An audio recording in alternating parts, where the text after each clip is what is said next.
আমরা সামনে একটু সামনে যাই। পুরো লাইনে আছে স্যার, সামনে বড় আছে স্যার।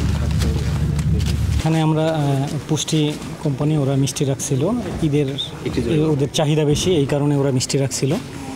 তো আমরা ওদের কথাতে আর কি রাখছিলাম, কিছু মিষ্টি রাখছিলাম ঈদের উপলক্ষে সংরক্ষণ করার জন্য। কত 220 ড্রামের মতো। কত কেজি? এখানে সঠিক 7000 কেজি হতে পারে। আলুর হিমাগারে কি আপনি মিষ্টি রাখতে পারেন, এর নিয়ম আছে? না না, আসলে না, এটা আসলে নিয়ম নাই, কিন্তু ওনাদের রিকোয়েস্টে আমরা রাখছি আর কি। এটা ভুল করছি আমরা এইবারে করছি, এইবারে রাখছি। আমি জানি যে পুষ্টিকালী মাল এখানে রাখা হয়েছিল, যেটা আজকে আমরা ভুলবশত রাখছিলাম। আমরা সরি আর কি। না না, এটা তো ঠিক নয়, এই জন্য তো আমি বললাম যে আমরা সরি, আমরা আমাদের ভুল হয়ে গেছে। আর আমরা এগুলো মানে যেহেতু মাঝে 10 দিন বন্ধ ছিল আর কি।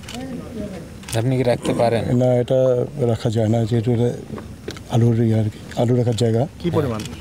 তো নেক্সট টাইম আর কি এটা হবে না। তারপরে দেখলাম যে গুদাম মানে কোল্ড স্টোরেজের ভেতরে আলুর গুদামের মধ্যে হচ্ছে মিষ্টি সংরক্ষণ করে রাখা, যেহেতু তারা এটা করতে পারেন না, তো সেই জন্য দুই পক্ষই যারা মিষ্টিটা রাখছেন এবং যেই গুদাম মানে কোল্ড স্টোরেজে রাখা হয়েছে তাদের দুইজনকে আমরা জরিমানা করছি এবং সাক্ষীদের সামনে তারা সবাই তাদের দোষ স্বীকার করছেন এবং তারা বলছেন তারা পরবর্তীতে এই ধরনের আর কিছু কখনো করবেন না। দুই পক্ষকে 1 লক্ষ টাকা করে জরিমানা করেছি এবং যে মিষ্টি এবং দই মোট 6780 কেজি।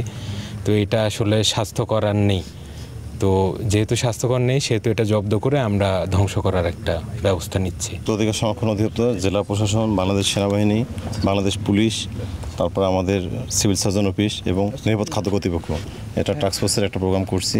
এবং আমরা যেটা দেখলাম যে আসলে একজন ভোক্তা হিসেবে যে আমাদের ভোক্তারা কীভাবে প্রতারিত হচ্ছে তার একটা নমুনা।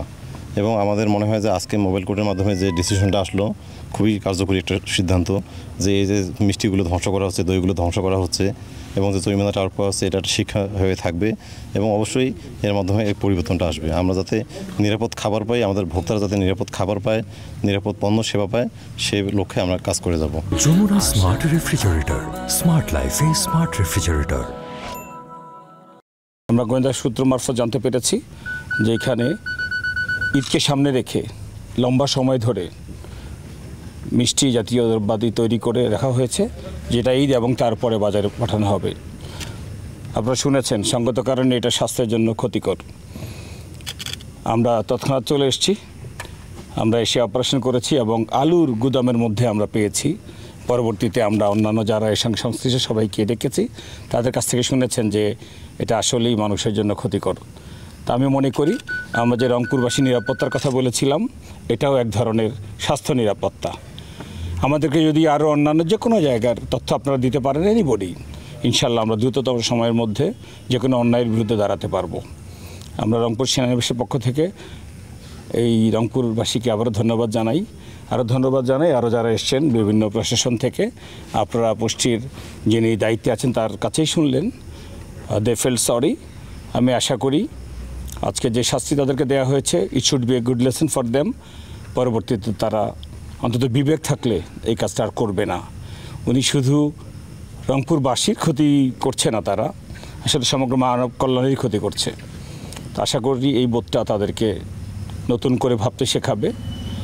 আমি অনুরোধ করব রংপুরবাসীকে, শুধু এই মিষ্টান্ন সংক্রান্ত তৈরি না, অন্য যে কোনো সংক্রান্ত, হতে পারে চাঁদাবাজি, হতে পারে গুন্ডামি, হতে পারে মাস্তানি, হতে পারে অবৈধ দখল, যেটা জনমানুষের নিরাপত্তাকে বিঘ্নিত করে, এই সংক্রান্ত যে কোনো তথ্য যদি আপনারা আমাদেরকে রংপুর সেনানিবাসের যারা বিভিন্ন ক্যাম্পে আছে বা আমাদেরকে জানাতে পারেন, ইনশাল্লাহ যতক্ষণ আমরা বেঁচে আছি, we shall try to keep you in good mood.